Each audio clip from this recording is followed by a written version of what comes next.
Chapter 31. For at least half a minute, I fumbled at the door in the dark, feeling for the handle.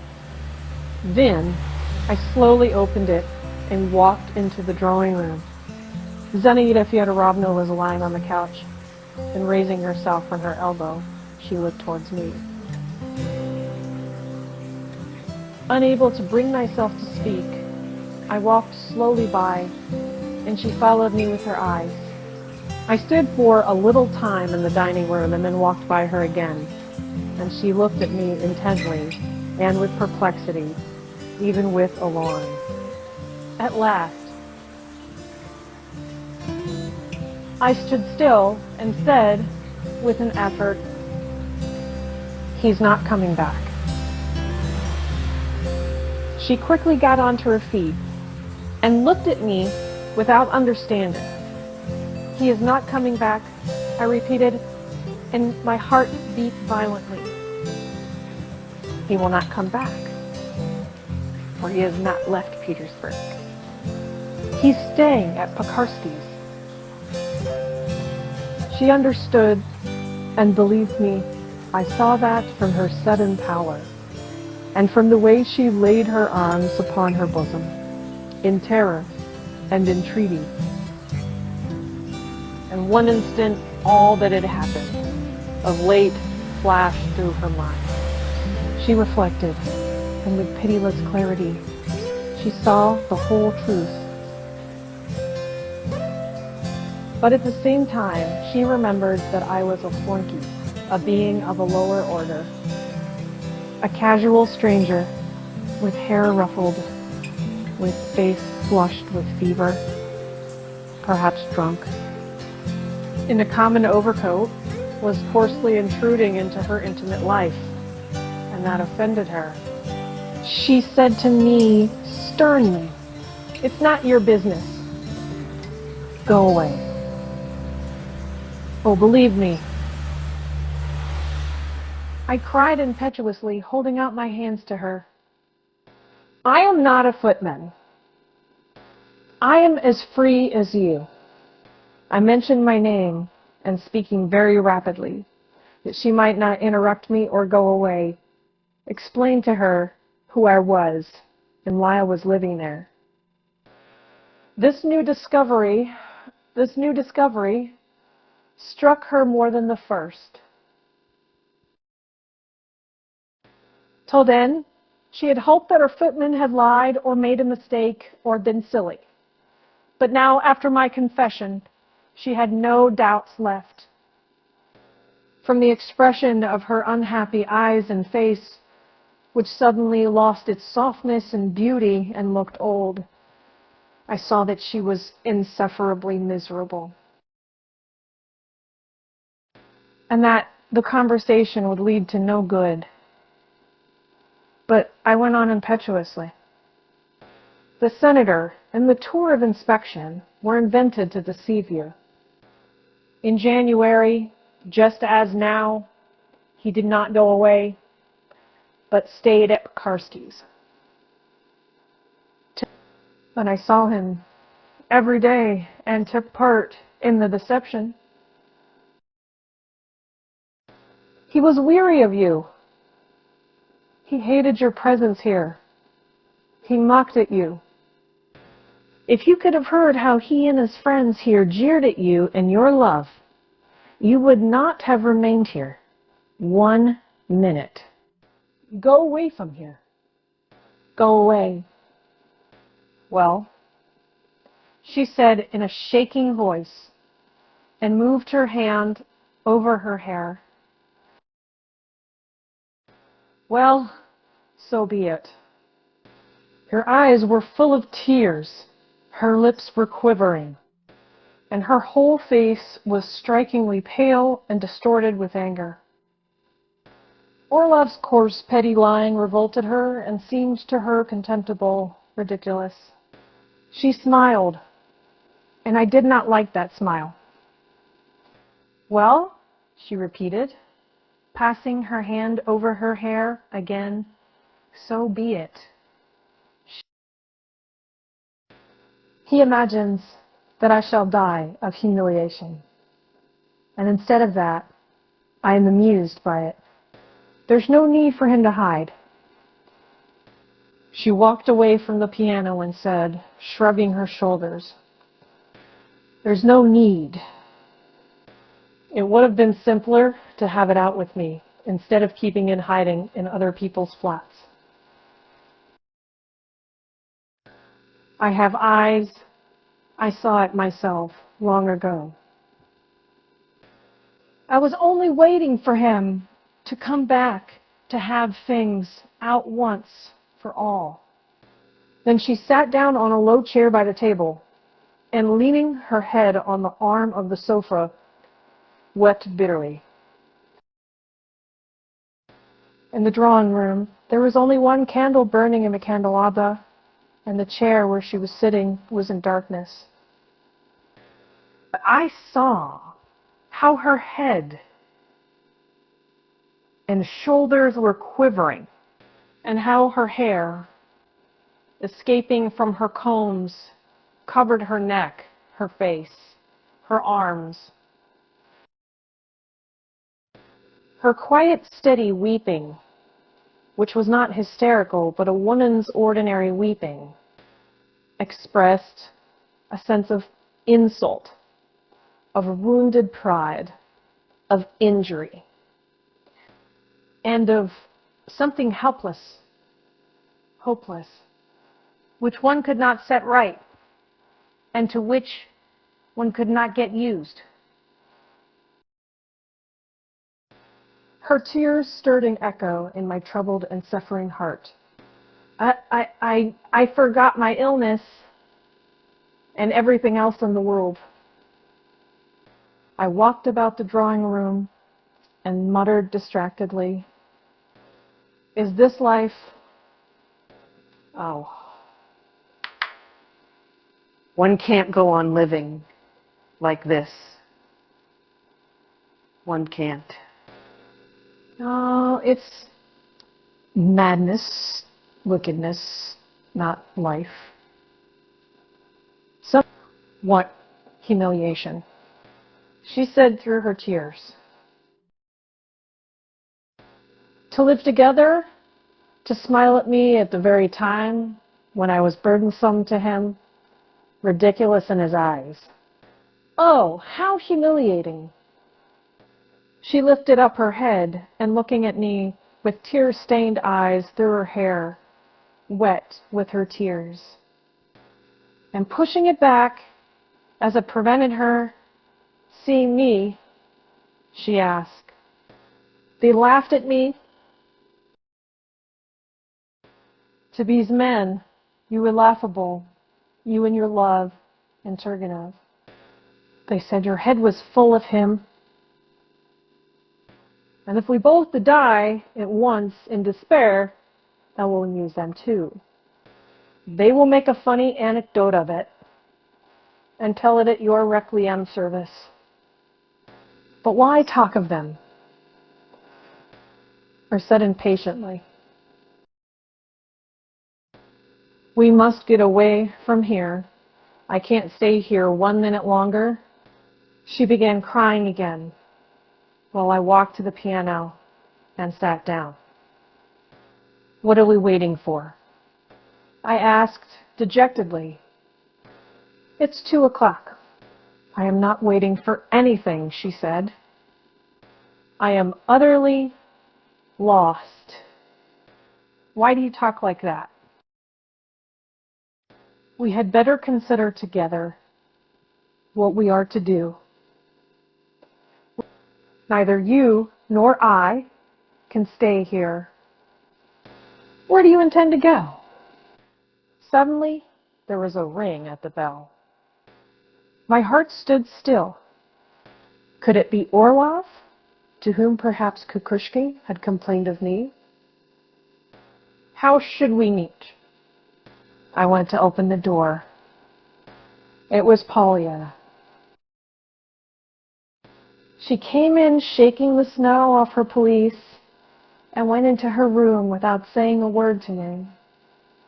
When I went back to the drawing room, Zinaida Fyodorovna pale as death, was standing in the middle of the room, looking towards me with big eyes. Who was it? She asked softly. Parlia, I answered. She passed her hand over her hair and closed her eyes wearily. I will go away at once, she said. Will you be kind and take me to the Petersburg side? What time is it now? 2:45. Chapter 32. When, a little afterwards, we went out of the house, it was dark and deserted in the street. Wet snow was falling, and the damp wind lashed in one's face. I remember it was the beginning of March. A thaw had set in, and for some days past the cabmen had been driving on wheels.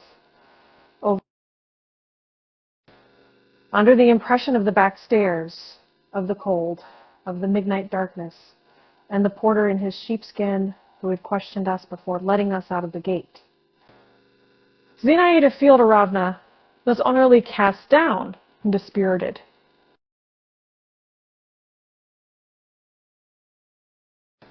When we got into the cab and the hood was put up, trembling all over, she began hurriedly saying how grateful she was to me. I do not doubt your goodwill, but I am ashamed that you should be troubled, she muttered. Oh, I understand. I understand. When Gersing was here today, I felt that he was lying and concealing something. Well, so be it. But I am ashamed, anyway, that you should be troubled. She still had her doubts. To dispel them finally, I asked a cabman to drive through Sergeyevsky Street. Stopping him at Akarsky's door, I got out of the cab and ran.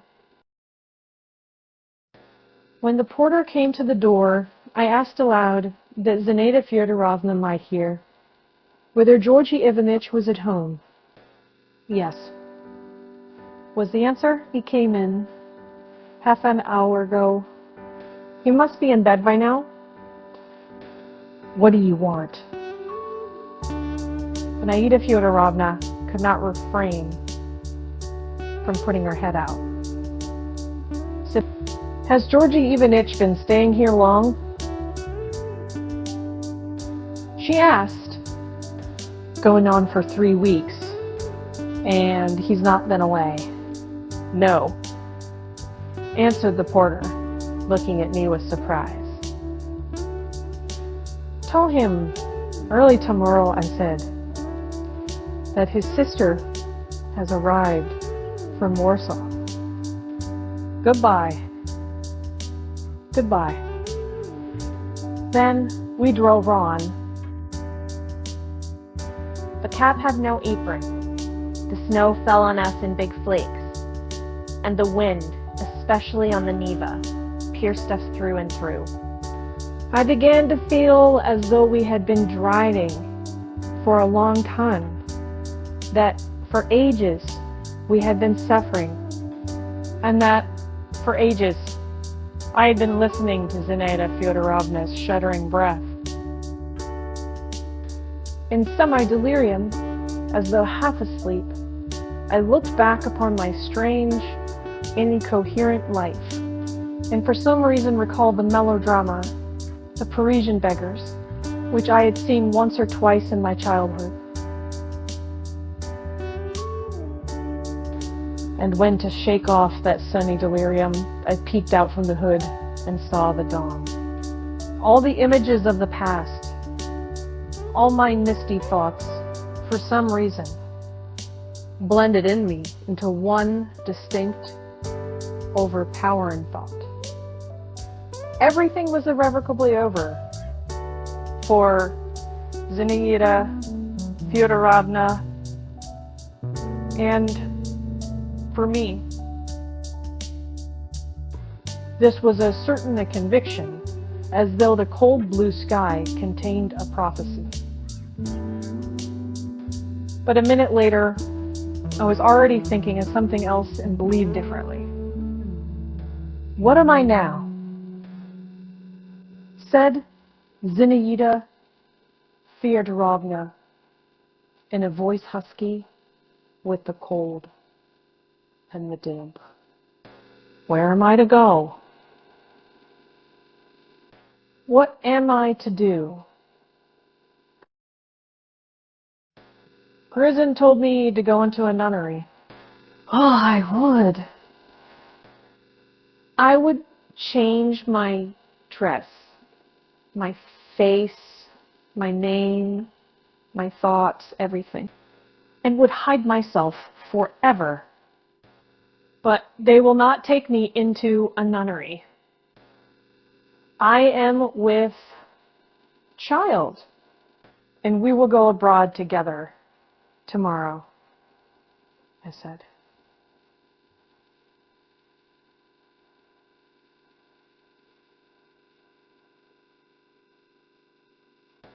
That's impossible. My husband won't give me a passport. I will take you without a passport. The cabman stopped at a wooden house of 2 stories painted a dark color. I rang, taking from me her small white basket, the only luggage we had brought with us. Zinaida Fyodorovna gave a wry smile and said, "These are my bijoux."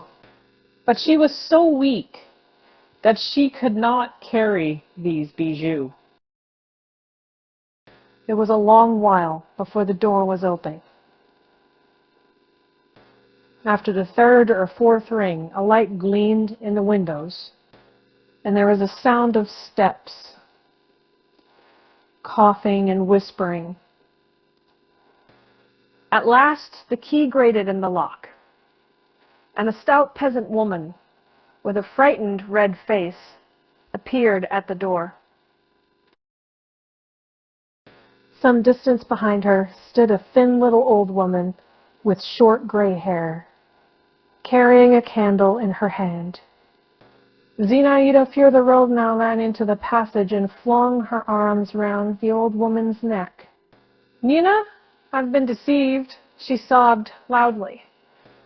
"I've been coarsely, foully deceived. Nina, Nina." I handed the basket to the peasant woman. The door was closed, but still I heard her sobs and the cry Nina. I got into the cab and told the man to drive slowly to the Nevsky Prospect. I had to think of a night's lodging for myself. Next day, towards evening, I went to see Zinaida Fyodorovna.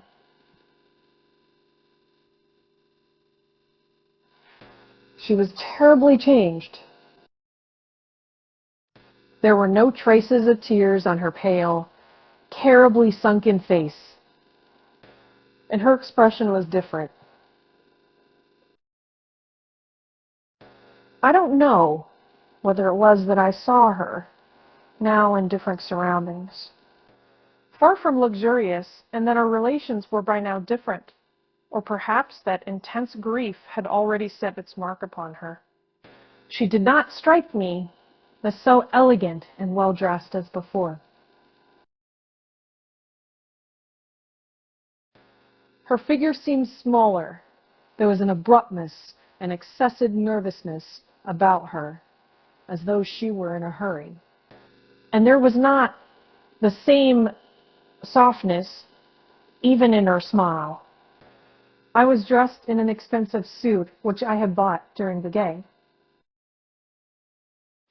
She looked first of all at that suit and at the hat in my hand, then turned an impatient, searching glance upon my face, as though studying it. "Your transformation still seems to me a sort of miracle," she said. Forgive me for looking at you with such curiosity. You are an extraordinary man, you know.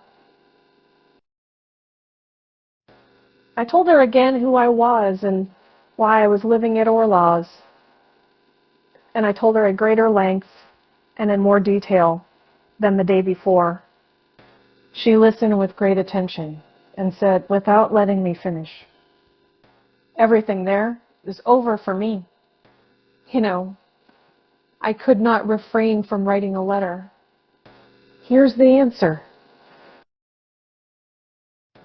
On the sheet which she gave there was written in Orlov's hand, I am not going to justify myself, but you must own that it was your mistake, not mine.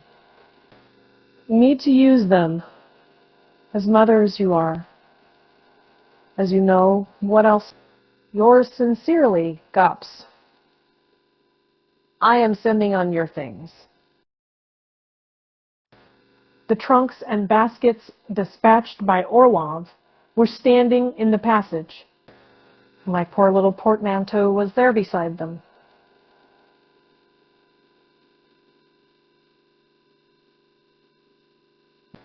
So, Zinaida Fyodorovna began, but she did not finish. We were silent. She took the note and held it for a couple of minutes before her eyes.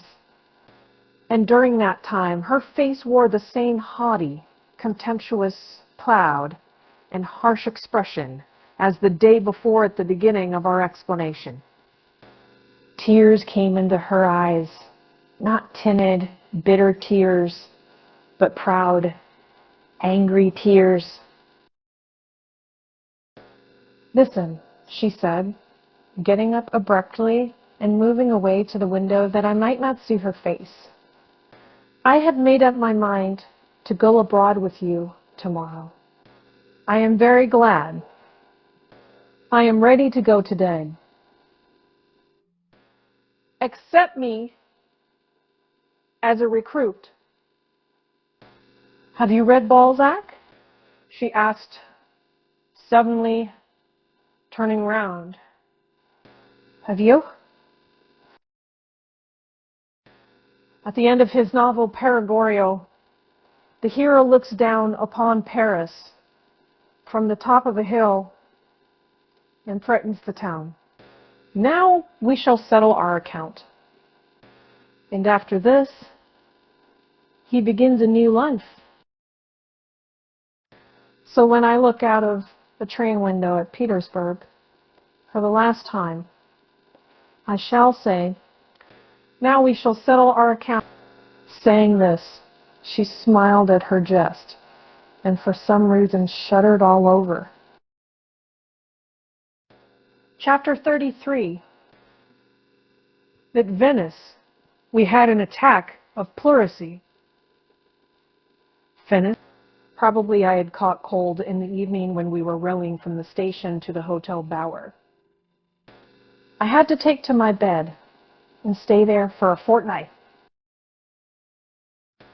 Every morning while I was ill, Zinaida Fyodorovna came from her room to drink coffee with me, and afterwards read aloud to me French and Russian books, of which we had bought a number at Vienna. These books were either long familiar to me, or else had no interest for me. But I had the sound of a sweet, kind voice beside me, so that the meaning of all of them was summed up for me in the one thing: I was not alone. She would go out for a walk, come back in her light gray dress, her light straw hat, gay, warmed by the spring sun. And sitting by my bed, bending low down over me, would tell me something about Venice or read me those books, and I was happy. At night I was cold, ill, and dreary, But by day, I reveled in life. I can find no better expression for it. The brilliant, warm sunshine beating in at the open windows and at the door upon the balcony. The shots below, the splash of oars, the tinkle of bells, the prolonged boom of the cannon at midday. And the feeling of perfect freedom did wonders with me. I felt as though I were growing strong, broad wings, which were bearing me God knows whither. And what charm, what joy at times, at the thought that another life was so close to mine. That I was the servant, the guardian, the friend, the indispensable fellow traveler of a creature, young, beautiful, wealthy, but weak, lonely, and insulted. It is pleasant even to be ill when you know that. There are people who are looking forward to your convalescence as to a holiday. One day, I heard her whispering behind the door with my doctor, and then she came in to me with tear-stained eyes. It was a bad sign, but I was touched, and there was a wonderful lightness in my heart. But at last, they allowed me to go out on the balcony.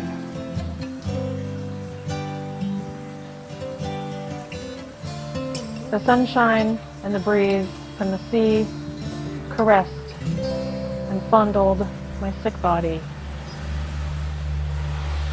I looked down at the familiar gondolas, which glide with feminine grace smoothly and majestically as though they were alive, and felt all the luxury of this original, fascinating civilization. There was a smell of the sea. Someone was playing a stringed instrument, and two voices were singing. How delightful it was. How unlike it was to that Petersburg night, when the wet snow was falling and beating so rudely on our faces. If one looks straight across the canal, one sees the sea, and on the wide expanse towards the horizon, the sun glittered on the water, so dazzlingly that it hurt one's eyes to look at it. My soul yearned towards that lovely sea, which was so akin to me, into which I had given up my youth.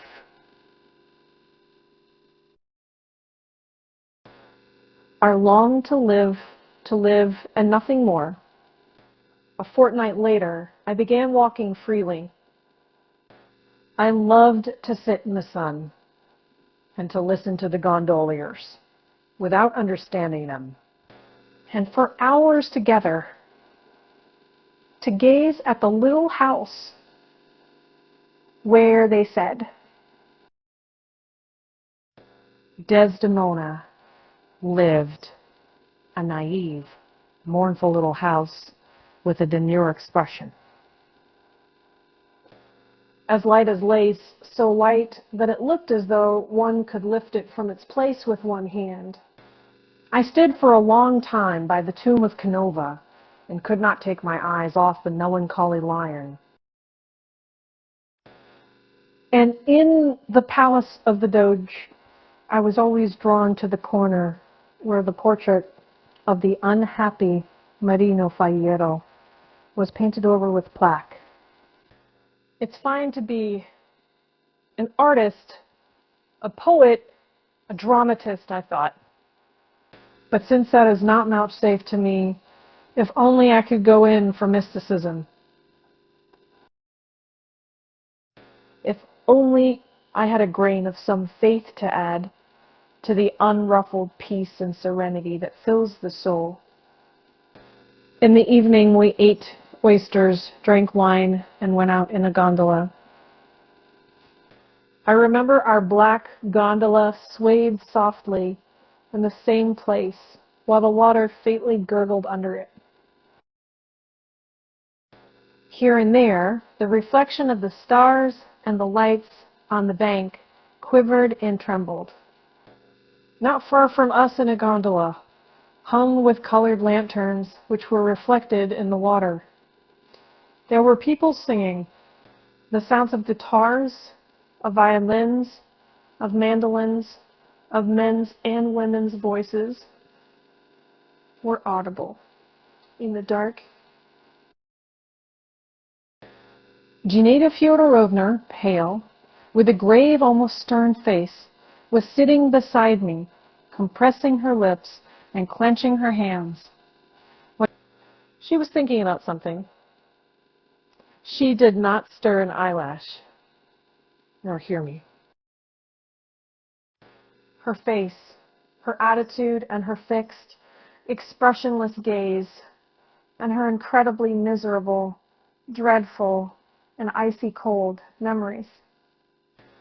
And around her, the gondolas, the lights, the music, the song, with its vigorous, passionate cry of Jammo. Jammo! What contrasts in life!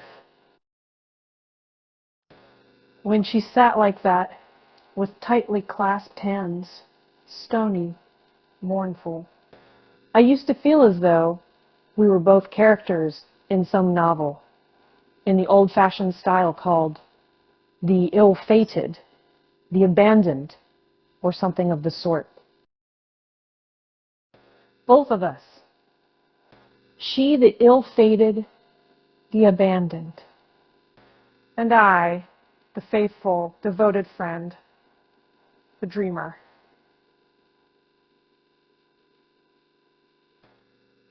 And if you like it, a superfluous man, a failure capable of nothing but coughing and dreaming, and perhaps sacrificing myself. But who and what needed my sacrifices now? And what had I to sacrifice, indeed? When we came in the evening, we always drank tea in her room and talked.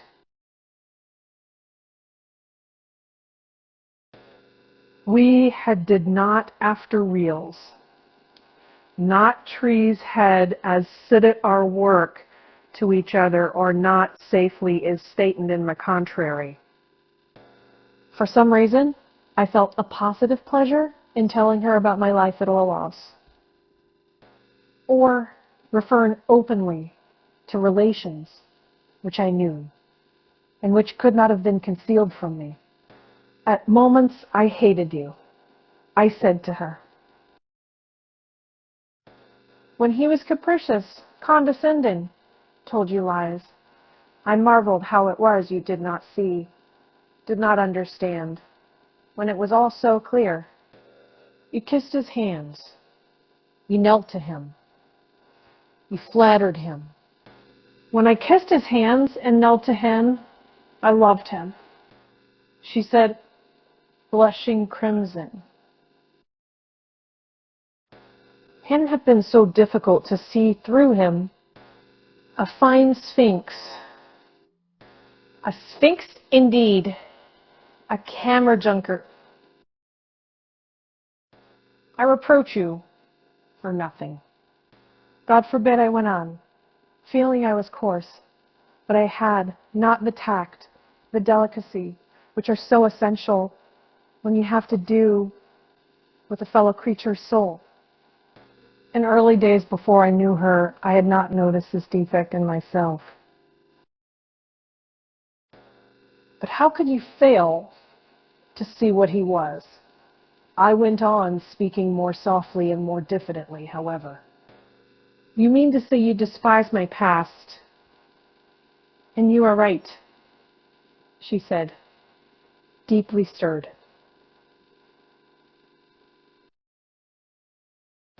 You belong to a special class of men who cannot be judged by ordinary standards. Your moral requirements are exceptionally rigorous. And I understand you can't forgive things. I understand you. And if sometimes I say the opposite, it doesn't mean that I look at things differently from you. I speak the same old nonsense, simply because I haven't had time yet to wear out my old clothes and prejudices. I, too, hate and despise my past, and Orloff, and my love. What was that love? It's positively absurd now, she said, going to the window and looking down at the canal. All this love only clouds the conscience and confuses the mind. The meaning of life is to be found only in one thing: fighting. To get one's heel when I dyed the vile head of the serpent and to crush it. That's the meaning of life. In that alone or in nothing. I told her long stories of my past and described my really astounding adventures. But of the change that had taken place in me, I did not say one word. She always listened to me with great attention, and in interesting places she rubbed her hands as though vexed that it had not yet been her lot to experience such adventures, such joys and terrors. Then she would suddenly fall to musing and retreat into herself, and I could see from her face that she was not attending to me. I closed the windows that looked out on the canal and asked whether we should not have the fire lighted. No, never mind. I am not cold, she said, smiling listlessly. And I only feel weak. You know, I fancy I have grown much wiser lately.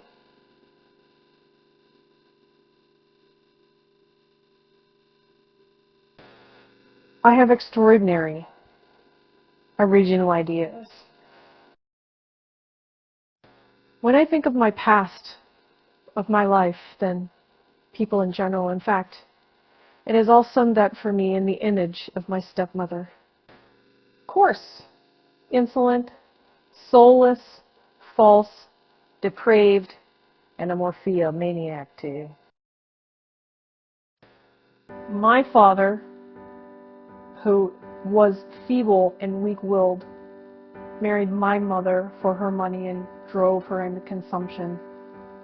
But his second wife, my stepmother, he loved passionately, insanely.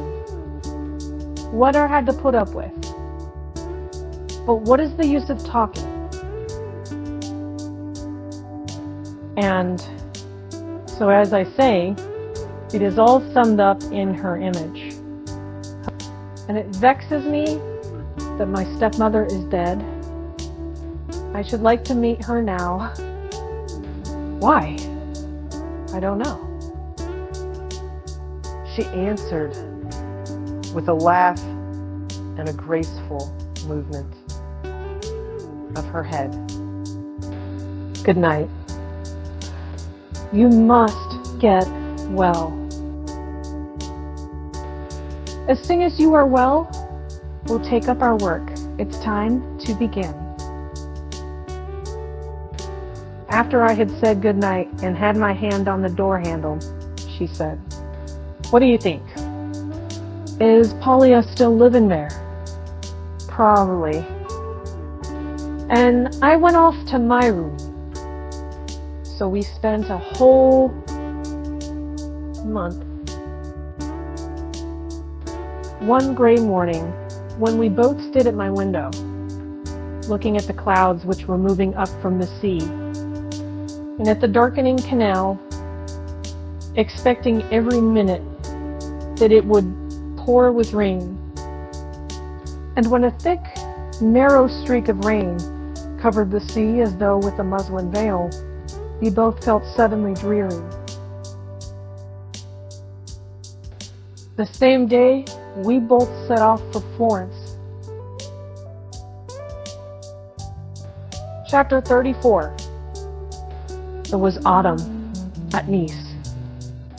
One morning, when I went into her room, she was sitting on a low chair, bent together and huddled up, with her legs crossed and her face hidden in her hands.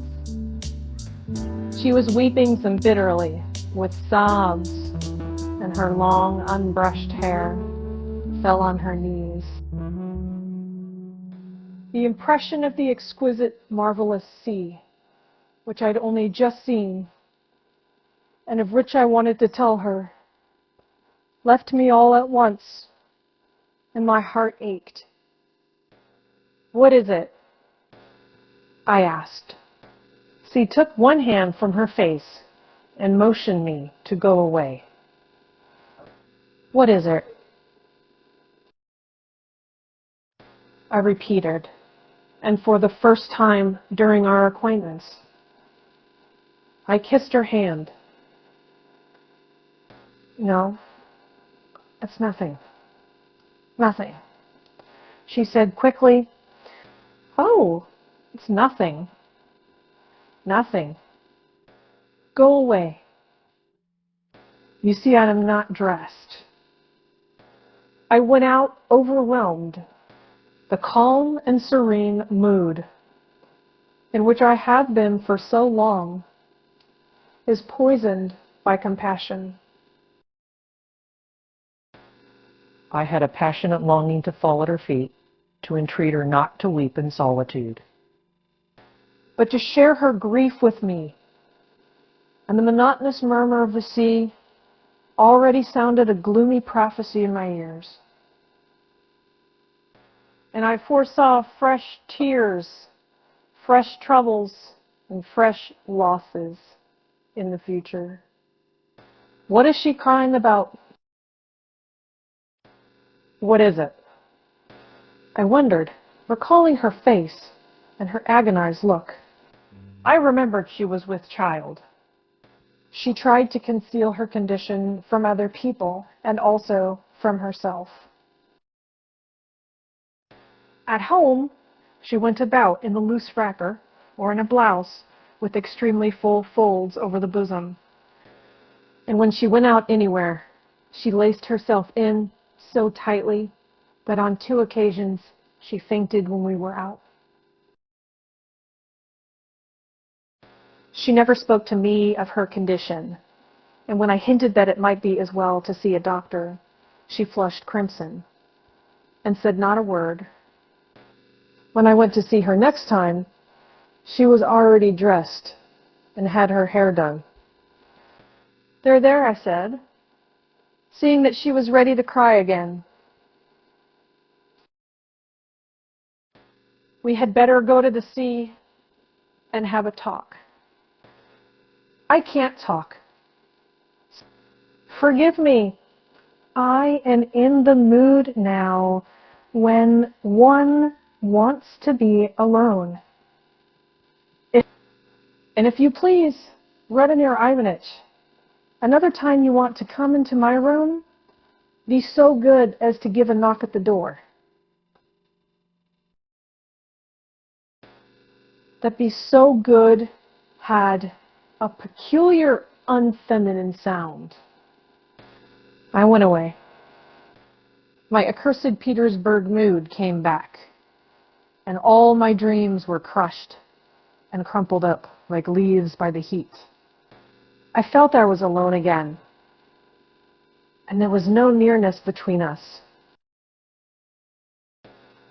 I was no more to her than that cobweb to that palm tree which hangs on it by chance and which will be torn off and carried away by the wind. I walked about the square where the band was playing, went into the casino. There I looked at overdressed and heavily perfumed women, and every one of them glanced at me as though she would say, "You are alone? That's all right." Then I went out on the terrace and looked for a long time at the sea. There was not one sail on the horizon. On left bank, on the lilac-colored mist, there were mountains, gardens, towers, and houses. The sun was sparkling over it all, but it was all alien, indifferent, and incomprehensible tangle. Chapter 35. She used, as before, to come into my room in the morning to coffee, but we no longer dined together, as she said she was not hungry. And she went only on coffee, tea, and various trifles, such as oranges and camels. And we no longer had conversations in the evening. I don't know why it was like this. Ever since the day when I had found her in tears, she had treated me somehow lightly, at times casually, even ironically. He, for some reason, called me "my good sir." What had before seemed to her terrible, heroic, marvelous, and had stirred her envy and enthusiasm, did not touch her now at all. And usually after listening to me, she stretched and said, "Yes, great things were done in days of yore, my good sir. It sometimes happened, even that I did not see her for days together."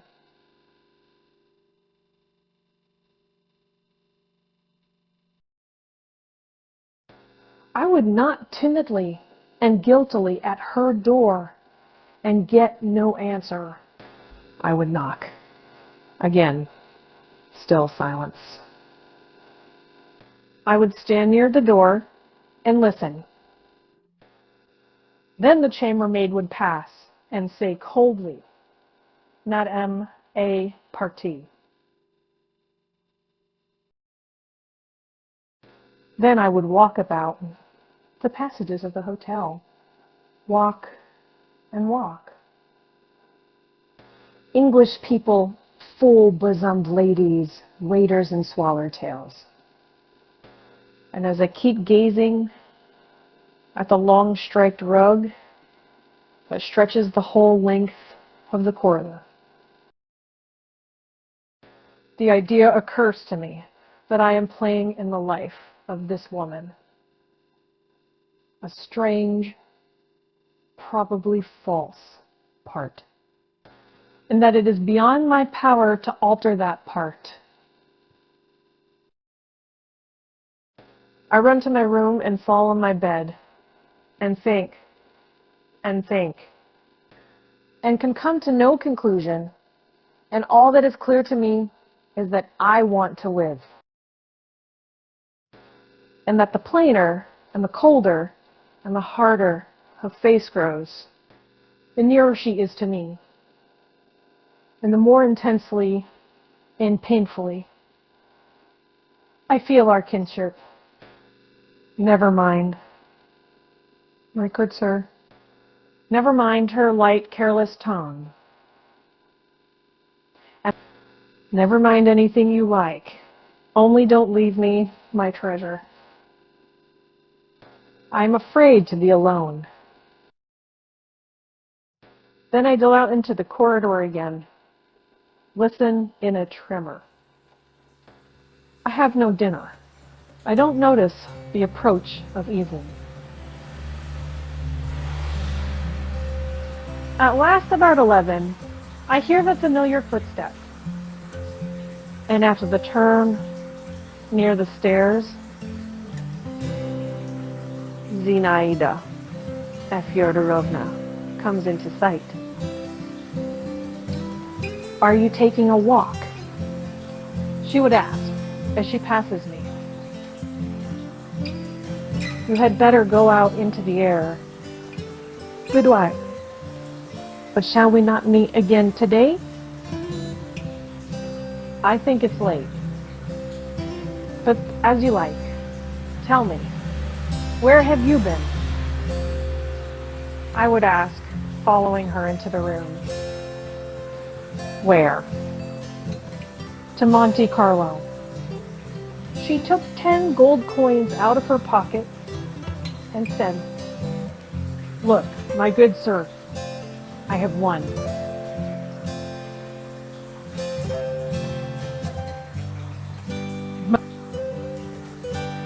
That's at roulette. Nonsense. As though you would gamble.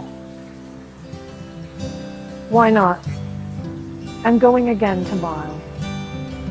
I imagined her with a sick and morbid face in her condition, tightly laced, standing near the gaming table in a crowd of cocottes, of old women in their dotage who swung round the gold like flies round the honey.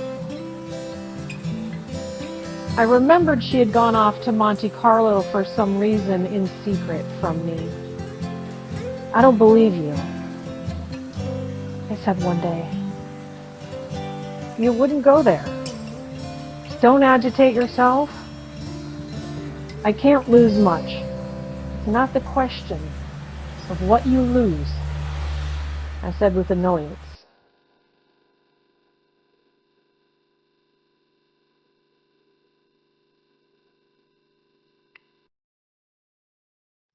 Has it never occurred to you while you were playing there that the glitter of gold, all these women, young and old, the croupiers, all the surroundings, that it is all a vile, loathsome mockery at the toiler's labor, at his bloody sweat?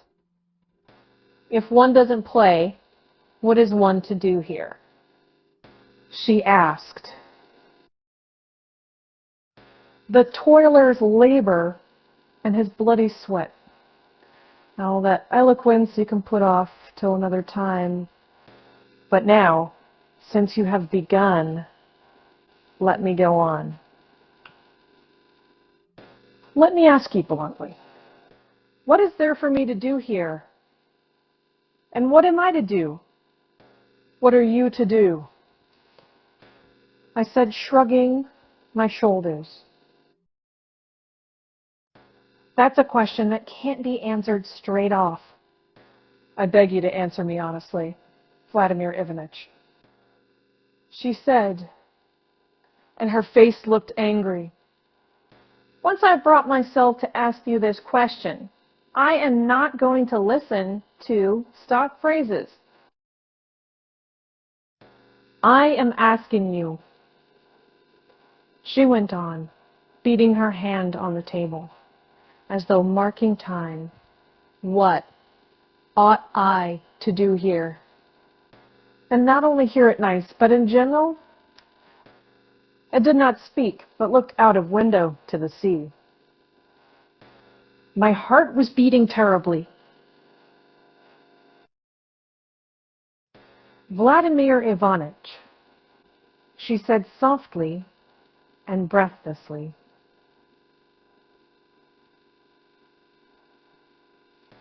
It was hard for her to speak, Vladimir Ivanitch, if you do not believe in the cause yourself. If you no longer think of going back to it, why? Why did you drag me out of Petersburg? Why did you make me promises? Why did you rouse mad hopes? Your convictions have changed. You have become a different man, and nobody blames you for it. Our convictions are not always in our power. But, Vladimir Ivanitch, for God's sake, why are you not sincere? She went on softly, coming up to me. All these months, when I have been dreaming aloud, raving, going into raptures over my plans, remodeling my life on a new pattern, why didn't you Tell me the truth. Why were you silent or encouraged me by your stories and behaved as though you were in complete sympathy with me? Why was it?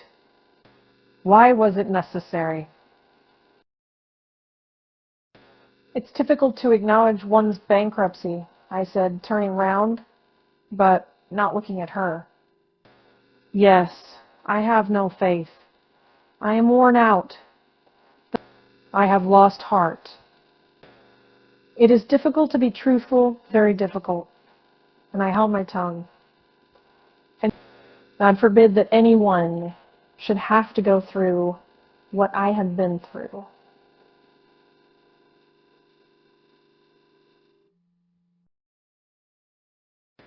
I felt that I was on the point of tears and ceased speaking. Vladimir Ivanitch, she said, and took me by both hands. You have been through so much and seen so much of life. You know more than I do. Think seriously and tell me, what am I to do? Teach me. If you haven't imagined the strength to go forward yourself and take others with you, at least show me where to go. After all, I am a living, feeling, thinking being. To sink into a false position to play an absurd part is painful to me. I don't reproach you. I don't blame you. I only ask you. Tea was brought in. Well, said Zinaida Fyodorovna, giving me a glass. What do you say to me? There is more light in the world than you see through your window, I answered. And there are other people besides me, Zinaida Fyodorovna. Then tell me who they are, she said eagerly. That's all I ask of you. And I want to say, too, I went on, one can serve an idea in more than one calling. If one has made a mistake and lost faith in one may find another. The world of ideas is large and cannot be exhausted. The world of ideas, she said, and she looked into my face sarcastically. Then we had better leave off talking. What's the use? She flushed. The world of ideas, she repeated. She threw her dinner, napkin aside, and an expression of indignation and contempt came into her face. All your fine ideas, I see, lead up to one inevitable, essential step. To become your mistress. That's what's wanted. To be taken up with ideas without being the mistress of an honorable, progressive man is as good as not understanding the ideas. One has to begin with that is with being your mistress, and the rest will come of itself. You are irritated, Zinaida Fyodorovna, I said. No, I am sincere, she cried, breathing hard. I am sincere. You are sincere, perhaps, but you are in error, and it hurts me to hear you. I am in error? She laughed. Anyone else might say that, but not you, my dear sir. I may seem to you indelicate, cruel, but I don't care. You love me. You love me, don't you? I shrugged my shoulders. Yes, shrug your shoulders. She went on sarcastically. When you were ill, I heard you in your delirium. And ever since, these adoring eyes, these sighs, and edifying conversations about friendship, about spiritual kinship. But the point is, why haven't you been sincere? Why have you concealed what is and talked about what isn't? Had you said from the beginning, what ideas exactly led you to drag me from Petersburg, I should have known. I should have poisoned myself then, as I met T. And there would have been none of this tedious farce. But what's the use of talking? With a wave of the hand, she sat down. You speak to me as though you suspected me of dishonorable intentions. I said, offended. Oh, very well. What's the use of talking?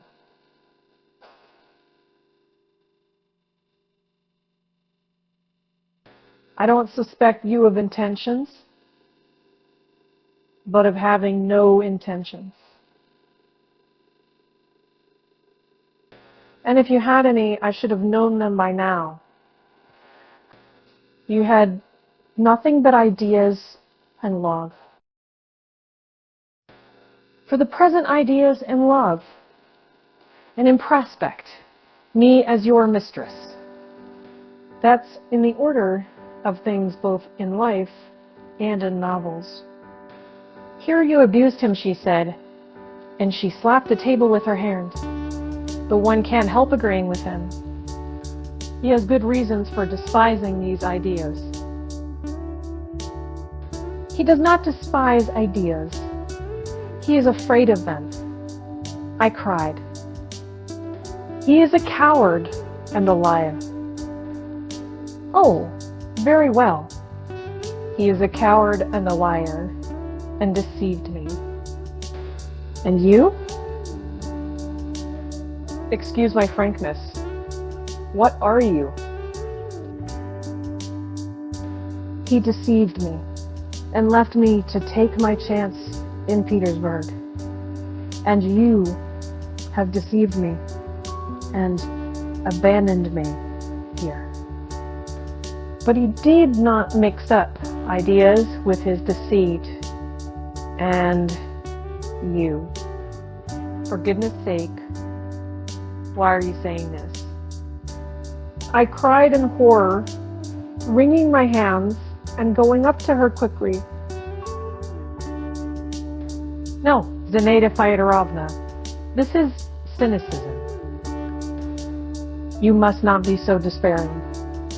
Listen to me. I went on, catching at a thought which flashed dimly upon me, and which seemed to me might still save us both.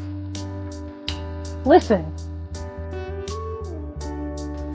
I have passed through so many experiences in my time that my head goes round at the thought of them. And I have realized with my mind, with my racked soul, that man finds his true destiny in nothing, if not in self-sacrificing love for his neighbor. It is towards that we must strive, and that is our destination. That is my faith.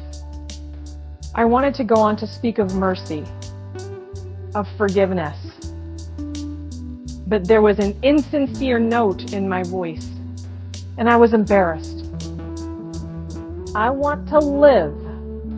I said genuinely, to live, to live. I want peace, tranquility. I want warmth the sea here to have near. Oh, how I wish one would rouse in you, in for life. You spoke just now of love, but it would be enough for me to have you near, to hear your voice, to watch the look in your face. She flushed crimson, and to hinder my speaking, said quickly, "You love life, and I hate it, so our ways lie apart." She poured herself out some tea, but did not touch it, went into the bedroom, and lay down. "I imagine it is better to cut short this conversation," she said to me from within. "Everything is over for me, and I want nothing." What more is there to say? No, it's not all over. Oh, very well. I know. I am sick of it. That's enough. I got up, took a turn from one end of the room to the other, and went out into the corridor.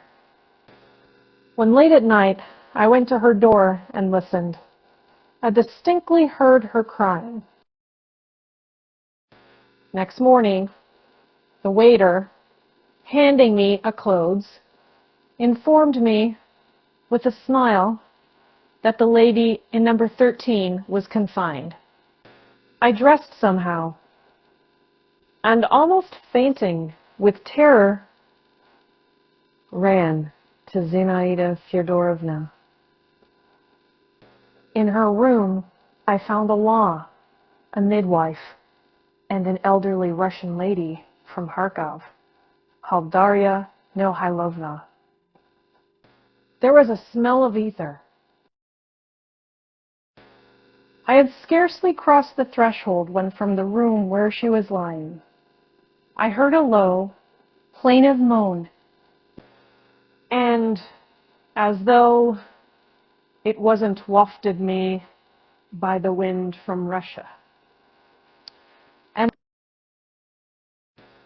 I thought of Orlov, his irony, Polyar, the Neva, the drifting snow, then the cab without an apron, the prediction I had read in the cold morning sky, and the despairing cry, "Nina, Nina!"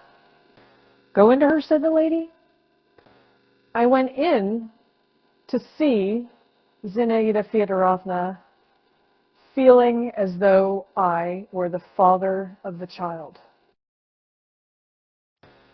She was lying with her eyes closed, looking thin and pale, wearing a new white cap edged with lace. I remember there were two expressions on her face. One cold, indifferent, apathetic. The other a look of childish helplessness given her by the white cap. She did not hear me come in, or heard, perhaps, but did not pay attention. I stood, looked at her, and waited, but her face was contorted with pain. She opened her eyes and gazed at the ceiling, as though wondering what was happening to her. There was a look of loathing on her face. "It's horrible," she whispered. "Zinaida Fyodorovna." I spoke her name softly. She looked at me indifferently, listlessly, and closed her eyes. I stood there a little while, then went away. At night, Darya Mihailovna informed me that the child, a girl, was born, but that the mother was in a dangerous condition. Then I heard noise and bustle in the passage. Darya Mihailovna came to me again, and with a face of despair, wringing her hands, said, "Oh, this is awful. The doctor suspects that she has taken poison." "Oh, how badly Russians do behave here." At 12 o'clock the next day, Zinaida Fyodorovna died. Chapter 36. 2 years had passed. Circumstances had changed. I had come to Petersburg again and could live here openly. I was no longer afraid of being and seeming sentimental and gave myself up entirely to the fatherly, or rather idolatrous, feeling roused in me by Sonia, Zinaida Fyodorovna's child. I fed her with my own hands, gave her her bath, put her to bed, never took my eyes off her for nights together, and screamed when it seemed to me that the nurse was just going to drop.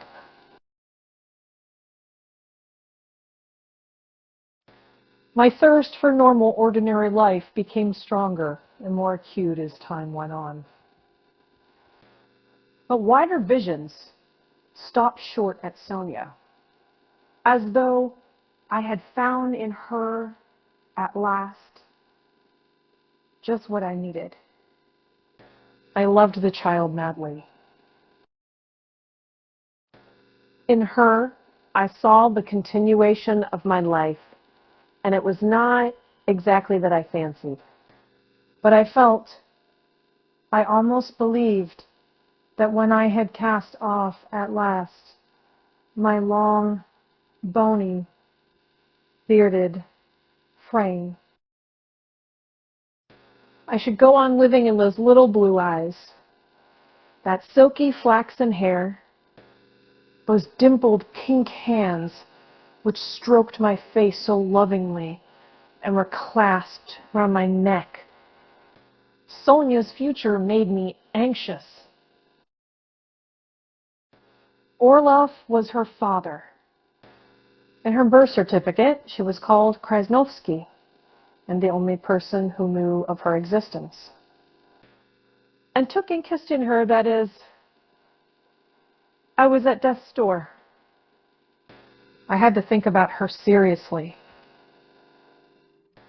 The day after I arrived in Petersburg, I went to see Orlov. The door was opened to me by a stout old fellow with red whiskers and no mustache, who looked like a German. Polya, who was tidying the drawing room, did not recognize me, but Orlov knew me at once. "Ah, Mr. Revolutionist," he said, looking at me with curiosity and laughing.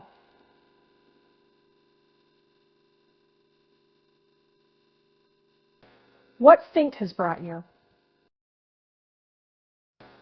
He was not changed in the least. The same well-groomed, unpleasant face, the same irony. And a new book was lying on the table, just as of old, with an ivory paper knife thrust in it. He had evidently been reading before I came in. He made me sit down, offered me a cigar, and with a delicacy only found in well-bred people, concealing the unpleasant feeling aroused by my face and my wasted figure, observed casually that I was not in the least changed, and that he would have known me anywhere in spite of my having grown a beard. We talked of the weather, of Paris, to dispose as quickly as possible of the oppressive, inevitable question which weighed upon him and me. He asked, "Zinaida Fyodorovna is dead?" "Yes," I answered. "In childbirth?" "Yes, in childbirth." The doctor suspected another cause of death, but it is more comforting for you and for me to think that she died in childbirth. He sighed decorously and was silent. The angel of silence passed over us, as they say. "Yes." And here Everything is as it used to be, no changes, he said briskly, seeing that I was looking about the room. My father, as you know, has left the service and is living in retirement. I am still in the same department. Do you remember Pekarsky? He is just the same as ever. Gruzin died of diphtheria a year ago. Kukushkin is alive and often speaks of you. By the way, said Orlov, dropping his eyes with an air of reserve.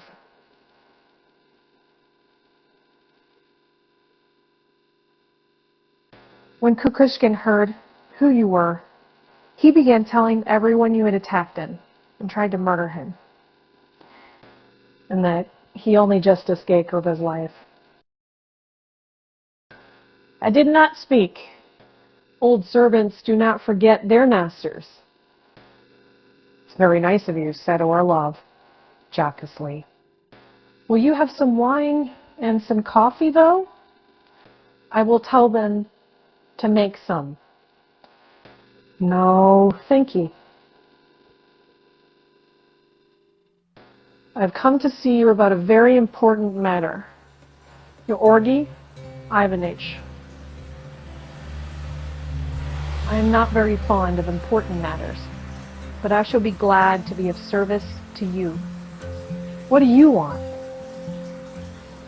You see, I began, growing agitated. I have here with me Zinaida Fedorovna's daughter. Hitherto I have brought her up, but, as you see, before many days I shall be an empty sound. I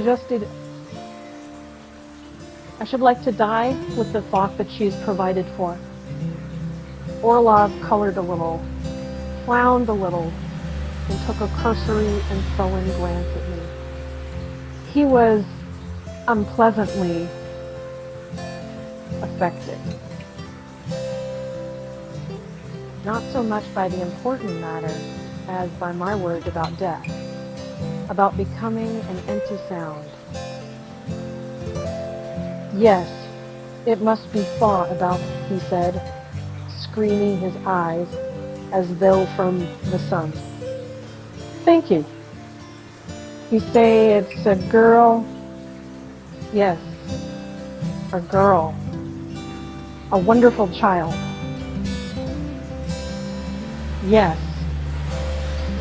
Of course, it's not a lapdog, but a human being.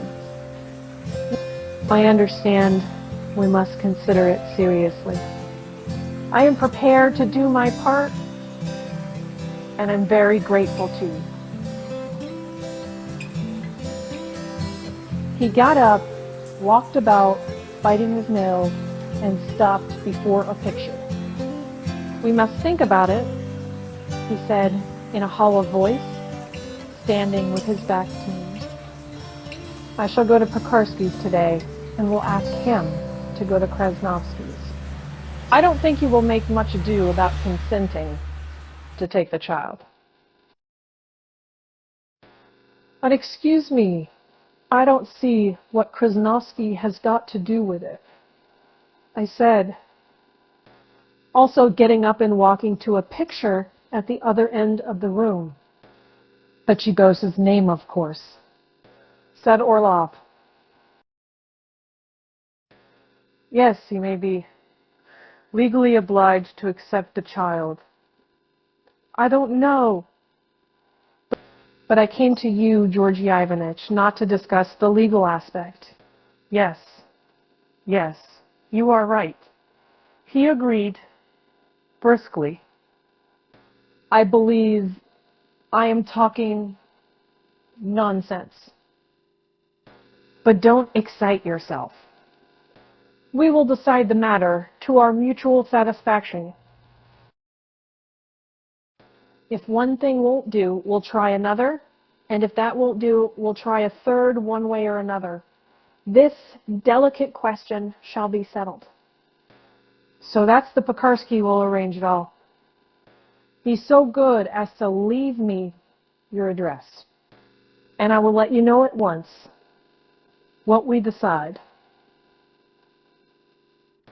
Where are you living?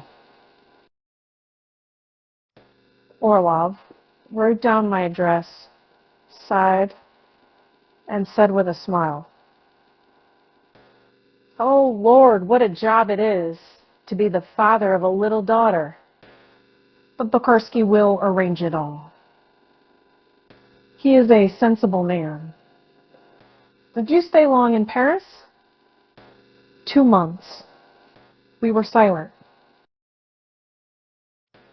Orlov was evidently afraid I should begin talking of the child again, and to turn my attention in another direction, said, "You have probably forgotten your letter by now, but I have kept it. I understand your mood at the time, and I must own, I respect that letter." Damnable cold blood, Asiatic, coarse laugh that was charming and characteristic. He went on with an ironical smile. "The fundamental thought is perhaps near the truth, though one might dispute the question endlessly. That is, he hesitated. Not dispute the thought itself, but your attitude to the question, your temperament, so to say. Yes, my life is abnormal, corrupted, of no use to anyone. And what prevents me from beginning a new life is cowardice." There you are quite right. But, and you take it so much to heart, are troubled and reduced to despair by it. That's irrational. There you are, quite wrong. And the living man cannot help being troubled and reduced to despair when he sees that he himself is going to ruin, and others are going to ruin round him. Who doubts it? I am not advocating indifference. All I ask for is an objective attitude to life. The more objective, the less danger of falling into error. One must look into the root of things and try to see in every phenomenon a cause of all the other causes. We have grown feeble, slack degraded. In fact, our generation is entirely composed of neurasthenics and whimperers. We do nothing but talk of fatigue and exhaustion. But the fault is neither yours nor mine. We are of too little consequence to affect the destiny of a whole generation.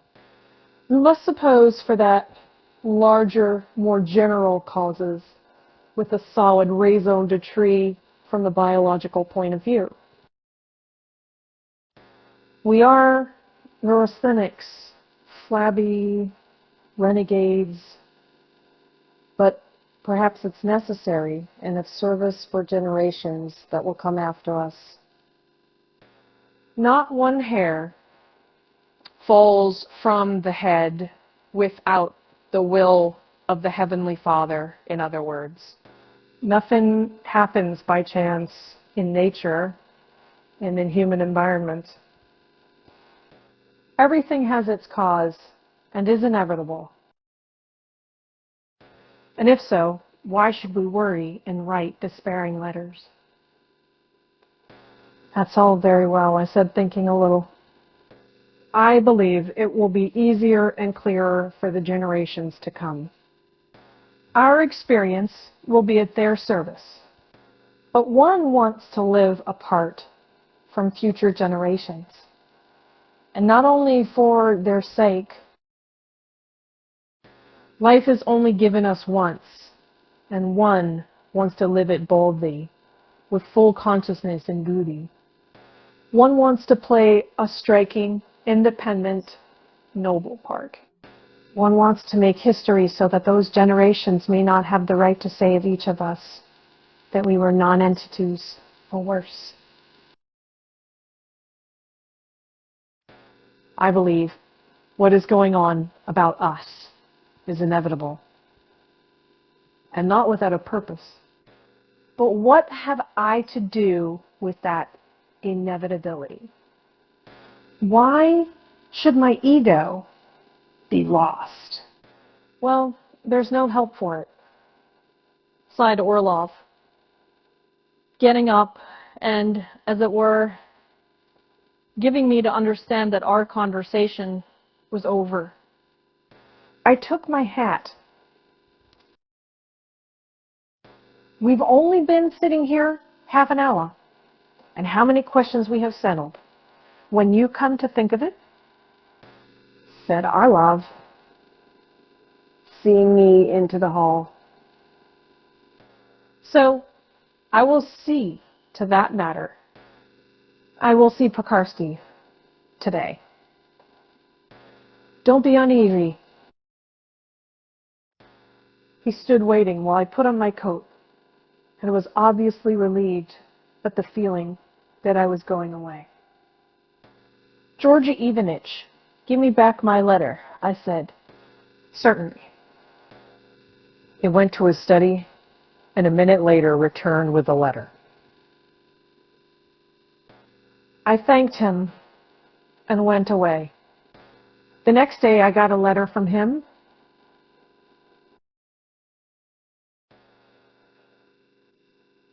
He congratulated me on the satisfactory settlement of the question. Pekarsky nor lady, he wrote, who kept a school, something like a kindergarten, where she took quite little children. The lady could be entirely depended upon. But before concluding anything with her, it would be as well to discuss the matter with Krasnovsky. It was a matter of form. He advised me to see Pekarsky at once, and to take the birth certificate with me if I had it. Rest assured of the sincere respect and devotion of your humble servant. I read this letter, and Sonia sat on the table and gazed at me attentively without blinking, as though she knew her fate was being decided. The husband, in the course of the maneuvers, the N Cavalry Regiment, halted for a night at the district town of K. Such an event as the visit of officers always has the most exciting and inspiring effect on the inhabitants.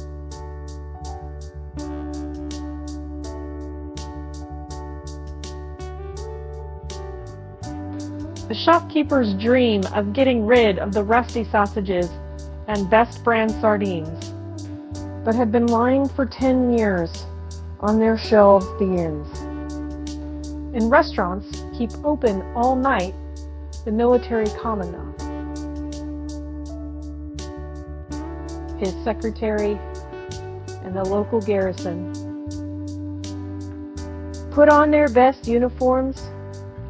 The police flit to and fro like mad, while the effect on the ladies is beyond all description. The ladies of K, hearing the regiment approaching, forsook their pans of boiling jam and ran into the street.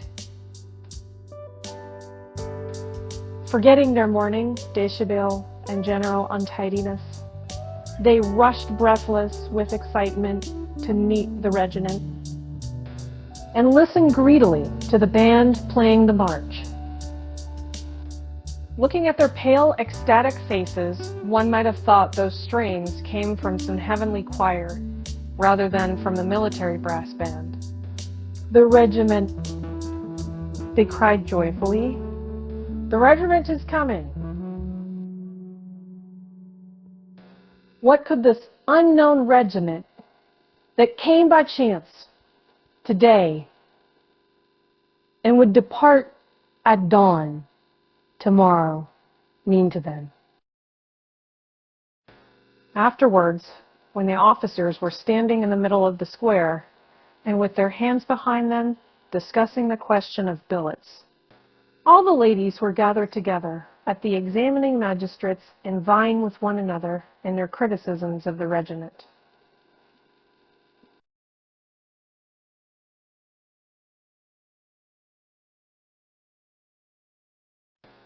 They already knew, goodness knows how, that the colonel was married, but not living with his wife, that the senior officer's wife had a baby born dead every year, that the adjutant was hopelessly in love with some countess and had even once attempted suicide.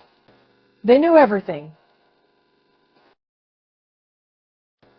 When a pockmarked soldier in a red shirt darted past the windows, they knew for certain that it was Lieutenant Renzov's orderly running about the town, trying to get some English bitter ale on tick for his master.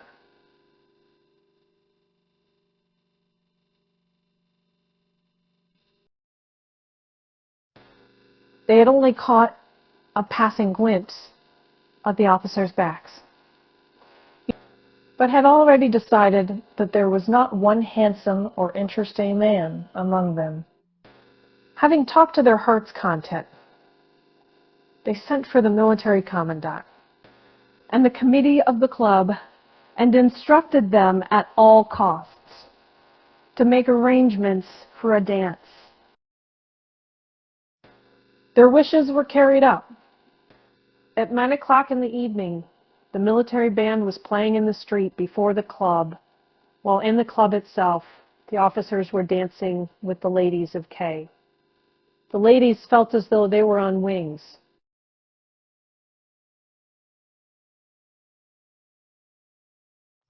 Intoxicated by the dancing, the music, and the clank of spurs, they threw themselves heart and soul into making the acquaintance of their new partners, and quite forgot their old civilian friends. Their fathers and husbands, forced temporarily into the background, crowded round the meager refreshment table in the entrance hall. All these government cashiers, secretaries, clerks, and superintendents, stale, sickly-looking, clumsy figures, were perfectly well aware of their inferiority. They did not even enter the ballroom, but contented themselves with watching their wives and daughters in the distance, dancing with the accomplished and graceful officers. Among the husbands was Shalikov, the tax collector, a narrow, spiteful soul, given to drink, with a big, closely cropped head and thick, protruding lips. He had had a university education. There had been a time when he used to read progressive literature and sing student songs. But now, as he said of himself, he was a tax collector and nothing more. He stood leaning against the doorpost, his eyes fixed on his wife, Anna Pavlovna, a little brunette of 30, with a long nose and a pointed chin. Tightly laced, with her face carefully powdered, she danced without pausing for breath, danced till she was ready to drop exhausted. But though she was exhausted in body, her spirit was inexhaustible. One could see as she danced that her thoughts were with the past. That faraway past when she used to dance at the college for young ladies, dreaming of a life of luxury and gaiety, and never doubting that her husband was to be a prince, or at the worst, a baron. The tax collector watched, scowling with spite, It was not jealousy he was feeling.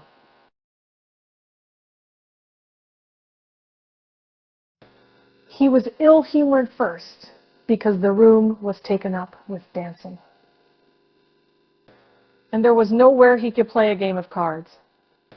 Secondly, because he could not endure the sound of wind instruments. And thirdly, because he fancied the officers treated the civilians somewhat too casually and disdainfully. But what above everything revolted him and moved him to indignation was the expression of happiness on his wife's face. It makes me sick to look at her, he muttered. Going on for 40, and nothing to boast of at any time, and she must powder her face and lace herself up, spread and frizzing her hair, flirting and making faces and fancying she's doing the thing in style. Ah, you're a pretty figure. Upon my soul. Anna Pavlovna was so lost in the dance that she did not once glance at her husband. Of course not. Where do we poor country bumpkins come in? Sneer of the tax collector. We are at a discount now. We're clumsy seals, unpolished provincial bears, and she's the queen of the bell. She has kept enough of her looks to please even officer. They'd not object to making love to her, I dare say. During the mazurka, the tax collector's face twitched with spite. A black-haired officer with prominent eyes and tartar cheekbones danced the mazurka with Anna Pavlovna. Assuming a stern expression, he worked his legs with gravity and feeling, and so crooked his knees that he looked like a jack-a-dandy pulled by strings, while Anna Pavlovna, pale and thrilled, bending her figure languidly and turning her eyes up, tried to look as though she scarcely touched the floor, and evidently felt herself that she was not at her. Not at the local club, but somewhere far, far away in the clouds. Not only her face, but her whole figure was expressive of beatitude.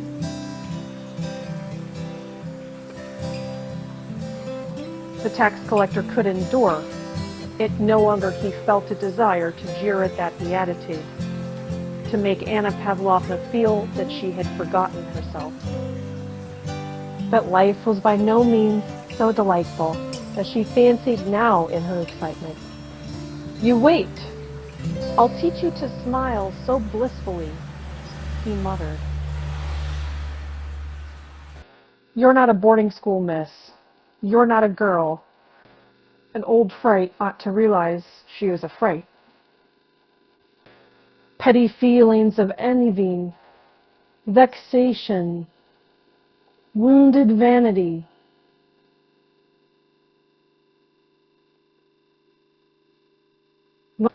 of the small provincial misanthropy engendered in petty officials by vodka and a sedentary life, swarmed in his heart like mice.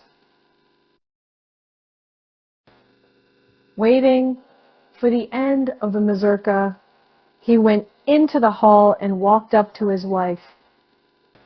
Anna Pavlovna was sitting with her partner and flirting her fan and coquettishly dropping her eyelids, was describing how she used to dance in Petersburg. Her lips were pursed up like a rosebud, and she pronounced it home in Petersburg.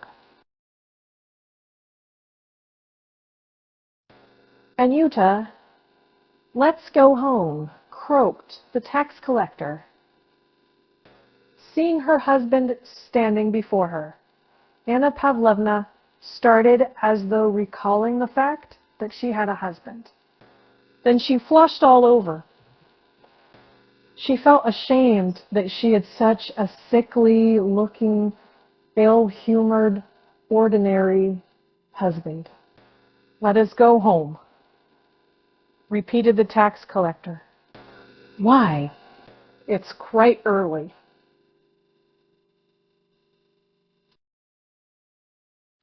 "I beg you to come home," said the tax collector deliberately, with a spiteful expression.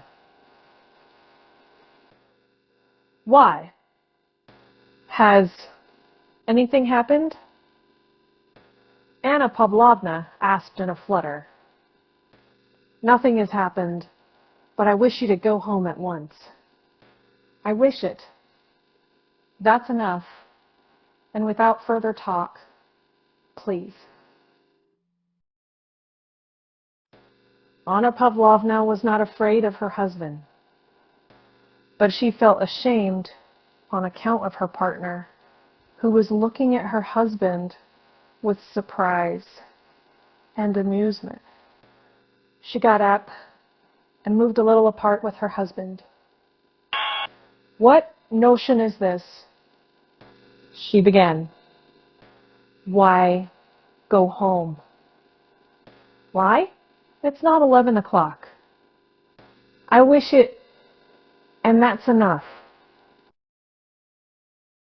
Come along, and that's all about it. Don't be silly. Go home alone if you want to." "Right. Then I shall make a scene." The tax collector saw the look of beatitude gradually vanish from his wife's face, saw how ashamed and miserable she was, and he felt a little happier. "Why do you want me at once?" asked his wife. "I don't want you, but I wish you to be at home. I wish it, that's all." At first, Anna Pavlovna refused to hear of it. Then she began entreating her husband to let her stay just another half hour then, without knowing why. She began to apologize, to protest, and all in a whisper, with a smile, that the spectators might not suspect that she was having a tiff with her husband. She began assuring him she would not stay long, only another 10 minutes, only 5 minutes. But the tax collector stuck obstinately to his point. "Stay if you like," he said, "but I'll make a scene if you do."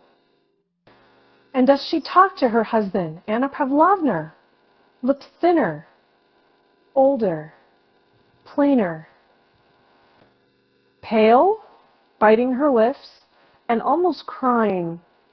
She went out to the entry and began putting on her things. "Talking? You are not going?" asked the ladies in surprise. "Anna Pavlovna, you're not going, dear." "Her head aches," said the tax collector for his wife. Coming out of the club, the husband and wife walked all the way home in silence. The tax collector walked behind his wife, and watching her downcast, sorrowful, humiliated little figure, he recalled the look of beatitude which had so irritated him at the club, and the consciousness that the beatitude was gone filled his soul with triumph. He was pleased and satisfied, and at the same time, he felt the lack of something. He would have liked to go back to the club and make everyone feel dreary and miserable, so that all might know how stale and worthless life is when you walk along the streets in the dark and hear the slush of the mud under your feet. And when you know that you will wake up next morning with nothing to look forward to but vodka and cards. Oh, how awful it is. And Anna Pavlovna could scarcely walk. She was still under the influence of the dancing, the music, the talk, the lights, and the noise. She asked herself as she walked along why God had thus afflicted her. She felt miserable, insulted, and choking with hate as she listened to her husband's heavy footsteps. She was silent, trying to think of the most offensive, biting, and venomous word she could hurl at her husband. And at the same time, she was fully aware that no word could penetrate her tax collector's hind. What did he care for words? Her bitterest enemy could not have contrived for her a more helpless position. And meanwhile, the band was playing and the darkness was full of the most rousing, intoxicating dance tunes.